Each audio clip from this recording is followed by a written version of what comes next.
Good evening and welcome to the Business Day. I'm Andrea Chisholm. Jamaica's economy grew by 6.7% for the fourth quarter of 2021. Earlier today, the Statistical Institute of Jamaica Statin released the figures for the October to December quarter. This reflects a 0.7% improvement compared to the 6% growth estimated for the quarter by the Planning Institute of Jamaica. Statin says growth was driven by a 9% growth in the services industries and a 5% growth in the goods-producing industries. The First Rock Group is eyeing St. Thomas for one of its newest developments as the company expands its footprint. The group's chairman and CEO, Ryan Reid, gave an update on the company's performance and projects. Here's our business reporter, Javon Keys.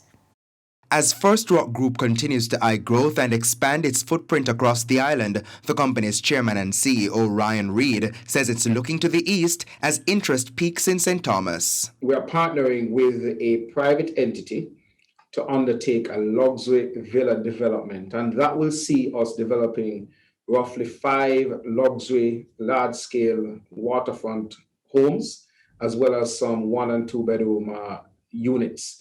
And it will, 1, bring employment to the people of St. Thomas, and 2, obviously be able to generate ongoing economic activity within the parish.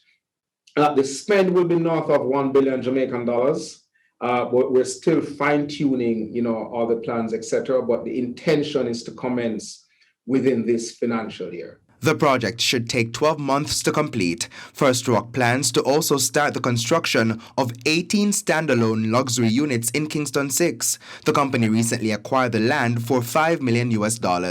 This development, which will cost more than $2 billion, should start by year end and has an 18-month timeline. First Rock's Hambani project in St. Andrew is also 70% complete, with 70% of the units sold.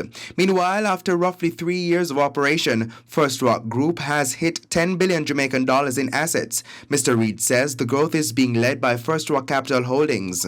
As it stands now, that company has roughly about $6.5 to $7 billion in assets, and those assets are spread across four jurisdictions, primarily Jamaica, the Cayman Islands, Costa Rica, the United States, and obviously expanding.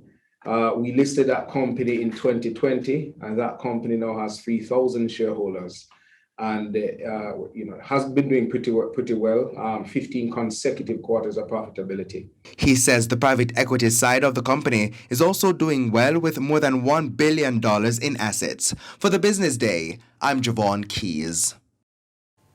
International service from the U.S. to the Ian Fleming International Airport in St. Mary will begin in November. American Airlines has announced it will offer a twice-weekly service to the airport from Miami. The flights will be operated by an Embraer E175 aircraft, which can seat between 76 and 88 passengers in business and economy class. The JSE main index advanced by 2,208 points today, while the junior market index advanced by 34 points. Among the winners, Mayberry Investments, Lasco Financial Services, JFP, Epley Carbon Property Fund, and Fosterich. On the losing side were Jetcon Corporation, Radio Jamaica, SSL Venture Capital, Blue Power Group, and Jamaica Producers Group. Banks and cambios are selling the U.S. currency for an average $153.78.